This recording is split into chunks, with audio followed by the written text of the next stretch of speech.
할렐루야. 아침 묵상 시작합니다. 나는 전능하신 아버지 하나님 천지의 창조주를 믿습니다. 나는 그의 유일하신 아들 우리 주 예수 그리스도를 믿습니다. 그는 성령으로 잉태되어 동정녀 마리아에게서 나시고 본디오 빌라도에게 고난을 받아 십자가에 못 박혀 죽으시고 장사된 지 사흘 만에 죽은 자 가운데서 다시 살아나셨으며 하늘에 오르시어 전능하신 아버지 하나님 우편에 앉아 계시다가 거기로부터 살아있는 자와 죽은 자를 심판하러 오십니다. 나는 성령을 믿으며 거룩한 공교회와 성도의 교제와 죄를 용서받는 것과 몸의 부활과 영생을 믿습니다. 아멘. 우리 찬송가 359장 1절만 함께 찬양하겠습니다. 전성을 향해 가는 성도들아, 앞길의 장애를 두려워 말라. 성령이 너를 인도하시리니 왜 지체를 하고 있느냐. 앞으로 전성을 향해 나가세. 전성문만 바라고 나가세. 모든 천사 너희를 영접하러 문 앞에 기다려서 있네. 아멘. 오늘 아침을 열어줄 말씀, 우리 출애굽기 7장 8절에서 25절까지의 말씀, 출애굽기 7장 8절에서 25절까지의 말씀 같이 읽겠습니다. 여호와께서 모세와 아론에게 말씀하여 이르시되 바로가 너에게 이르기를 너희는 이적을 보이라 하거든 너는 아론에게 말하기를 너의 지팡이를 들어서 바로 앞에 던지라 하라. 그것이 뱀이 되리라. 모세와 아론이 바로에게 가서 여호와께서 명령하신 대로 행하여 아론이 바로와 그의 신하 앞에 지팡이를 던지니 뱀이 된지라. 바로도 현인들과 마술사들을 부르매 그 애굽 요술사들도 그의 요술로 그와 같이 행하되 각 사람이 지팡이를 던짐에 뱀이 되었으나 아론의 지팡이가 그들의 지팡이를 삼키니라. 그러나 바로의 마음이 완악하여 그들의 말을 듣지 아니하니 여호와의 말씀과 같더라. 여호와께서 모세에게 이르시되 바로의 마음이 완강하여 백성 보내기를 거절하는도다. 아침에 너는 바로에게 가라. 보라, 그가 물 있는 곳으로 나오리니 너는 나의 강가에 서서 그를 맞으며 그 뱀 되었던 지팡이를 손에 잡고 그에게 이르기를 히브리 사람의 하나님 여호와께서 나를 왕에게 보내어 이르시되 내 백성을 보내라. 그러면 그들이 광야에서 나를 섬길 것이니라 하였으나 이제까지 내가 듣지 아니하도다. 여호와가 이같이 이르노니 네가 이로 말미암아 나를 여호와인 줄을 알리라. 볼지어다 내가 내 손의 지팡이로 나일 강을 치면 그것이 피로 변하고 나일 강에 고기가 죽고 그 물에서도 악취가 나리니 애굽 사람들이 그 강 물 마시기를 싫어하리라 하라. 여호와께서 또 모세에게 이르시되 아론에게 명령하기를 내 지팡이를 잡고 내 팔을 애굽의 물들과 강들과 운하와 못과 모든 호수 위에 내밀라 하라. 그것이 피가 되리니 애굽 온 땅과 나무 그릇과 돌 그릇 안에 모두 피가 있으리라. 모세와 아론이 여호와께서 명령하신 대로 행하여 바로와 그의 신하의 목전에서 지팡이를 들어 나일강을 치니 그 물이 다 피로 변하고 나일강의 고기가 죽고 그 물에서는 악취가 나니 애굽 사람들이 나일강 물을 마시지 못하며 애굽 온 땅에서 피가 있으나 애굽 요술사들도 자기들의 요술로 그와 같이 행하므로 바로의 마음이 완악하여 그들의 말을 듣지 아니하니 여호와의 말씀과 같더라. 바로가 돌이켜 궁으로 들어가고 그 일에 관심을 가지지도 아니하였고 애굽 사람들은 나일강 물을 마실 수 없으므로 나일강가를 두루 파서 마실 물을 구하였더라. 여호와께서 나일강을 치신 후 이레가 지나니라. 아멘. 참 귀한 말씀입니다. 출애굽기 7장의 말씀을 요약해 보면 이제 모세와 아론이 바로를 찾아가 지팡이가 뱀이 되는 이적을 보입니다.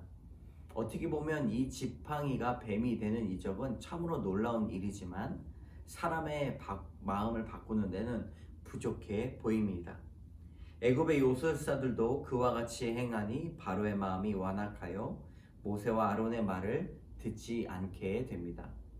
그 다음에 이제 애굽에 떨어질 재앙 중에 첫 번째 재앙인 피의 재앙, 이제 물이 피로 변하는 재앙을 하나님께서 보여주십니다.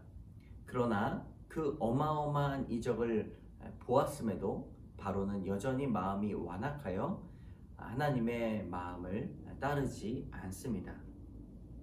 오늘 하나님께서 주시는 이 말씀을 통해 나누고자 하는 우리 교훈 첫 번째, 이 지팡이 이적입니다. 모세와 아론은 바로 왕 앞에서 지팡이가 뱀으로 변하는 이적을 보여지게 됩니다. 그러자 바로도 여러 사람들을 동원해서 똑같이 흉내내는 마술, 이 요술을 하게 됩니다. 그러나 아론이 지팡이가 그들의 지팡이를 삼킴으로 이 하나님의 능력이 애굽의 신들보다 뛰어나다는 것을 증명하게 되고 보여지게 되죠. 그래도 바로는 모세와 아론의 말을 전혀 듣지 않고 귀뚱으로 듣습니다. 그런데 어떻습니까? 이 모세가 이미 하나님께 이 바로가 말을 듣지 않을 거다, 내가 바로의 마음을 완악하게 해서 듣지 않을 거다라고 그렇게 이야기하신 것들이 이렇게 드러나게 됩니다.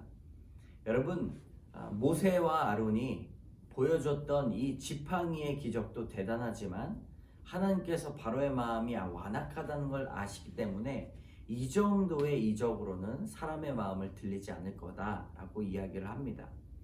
여러분 어떻습니까? 우리가 하나님이 드러나는 기적과 이적과 병고침의 은사와 여러 가지 재정적인 뚫림이 일어나게 됐을 때 하나님을 믿겠다라고 이야기하는 경우들도 많이 있습니다.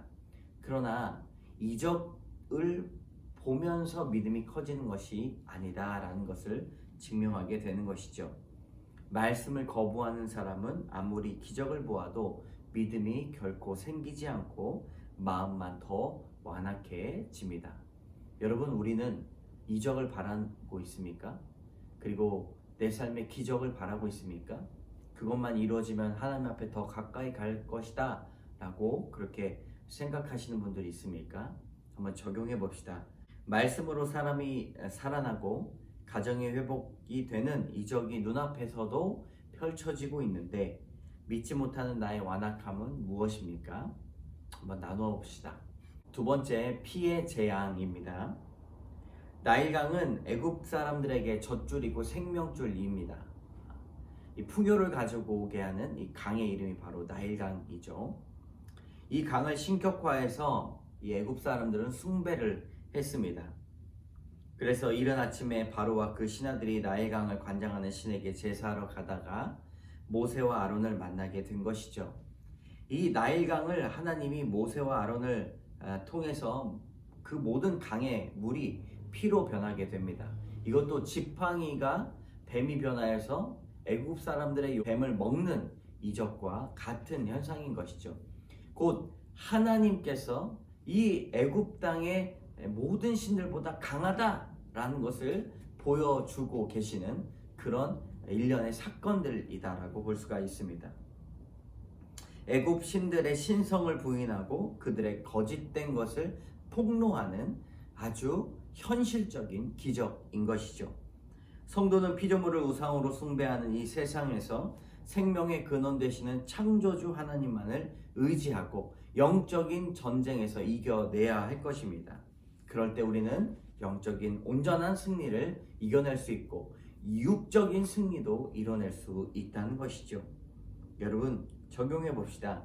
내가 의지하던 나일강이 피로 변하는 심판으로 하나님이 여호와인 줄 알게 된 사건이 있습니까? 여러분 우리가 의지하고 있는 이 나일강, 세상의 것들을 의지하지 말고 온전히 영적인 승리가 되시는 하나님을 믿으시는 하루 되시기를 바랍니다. 이 묵상간증 이현석 씨의 간증 한번 읽어보겠습니다. 저는 어릴 때 큰 교통사고를 당해 온몸에 흉터가 남고 후유증으로 안면 신경마비가 생겼습니다. 그러다 보니 외모 열등감을 감추고자 친절하고 성품 좋은 사람으로 저 자신을 포장하며 살았습니다. 애국 사람들에게 나일강이 밥줄이고 생명줄인 것처럼 사람들에게 좋은 사람이라 인정받는 것이 제 삶의 원동력이었습니다. 하지만 모세와 아론이 지팡이를 들어 나일강을 치니 그 물이 다 피로 변했듯이 가족 앞에서는 여전히 좋은 사람이라는 가면이 벗겨졌습니다. 지난 명절 때 일입니다. 저희 가족은 아파트에 살고 있는데 본가가 바로 옆동에 있습니다. 명절 음식 준비를 돕고자 아내와 부모님 댁으로 가면서 아이들에게 점심에 할머니 댁으로 와라 했는데 아이들의 때가 지나도 오지 않았습니다. 그래서 딸 아이에게 빨리 오라고 재촉 전화를 했는데 딸은 아무 말도 하지 않다가 결국 퉁명스럽게 대답을 했습니다. 순간 마음이 상한 저는 아이에게 소리 지르고 화를 냈고 식사 자리는 결국 엉망이 되고 말았습니다. 그 일 이후 딸과 서로 말을 안 하고 있었는데 이번에 아내와 또 일이 생겼습니다. 어머니 본가의 큰 식탁을 작은 식탁으로 바꾸고 싶다고 하자 아내는 그 식탁을 우리 집으로 가져가자고 했습니다. 그런데 막상 식탁을 집에 들여놓으니 아내는 기존 인테리어와 어울리지 않는다며 인테리어를 바꾸자 했습니다. 식탁에 맞춰 의자를 새로 사고 전기공사까지 하며 식탁 등을 바꿨더니 결국 예산이 넘쳤습니다.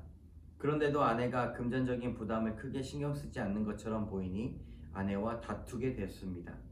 아내는 평소에는 너그러운 척하다가 돈 문제만 나오면 밴댕이 소갈딱지가 된다며 저를 비아냥거렸습니다.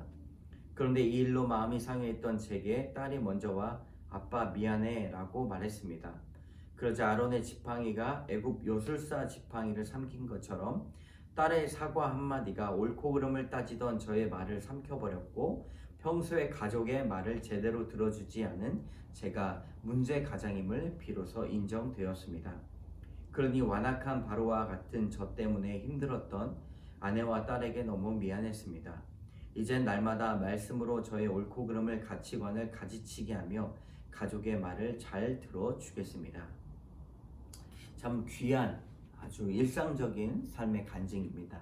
우리 이현석 씨의 적용. 귀가한 후 먼저 아이들에게 다가가 인사하겠습니다.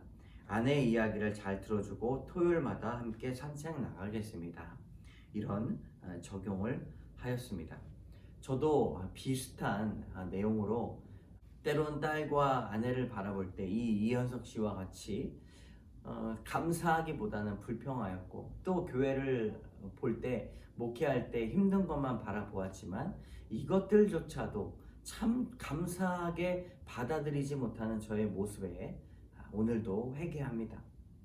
여러분 오늘 적용하는 것들에 대해서도 하나님의 말씀이 내 안에 머물러 있어야만 나의 삶이 바뀌고 생각이 바뀌고 신앙이 바뀐다는 것을 여러분 꼭 기억하시기 바랍니다. 말씀으로 큐티하는 여러분 오늘 하루 되시기를 바랍니다. 기도하겠습니다. 사랑의 하나님, 말씀만 사람이 살아나고 가정이 회복되는 이적을 보여줄 수 있는데 하나님 마음이 완악하여 여전히 나일강과 같은 물질과 명예를 의지하였습니다. 하나님 이런 저를 긍휼히 여겨주시고 나의 생명줄이라 여기던 나일강이 피로 변하기 전에 겸손히 말씀 앞에 엎드려 회개할 수 있도록 인도하여 주시옵소서. 완악한 우리의 마음을 돌려주시고 하나님의 말씀과 주님 지도자의 말씀과 성경 말씀을 온전히 붙들고 살아가는 우리 모두 되게 하여 주시옵소서. 예수 그리스도의 이름으로 감사드리며 기도드립니다. 아멘.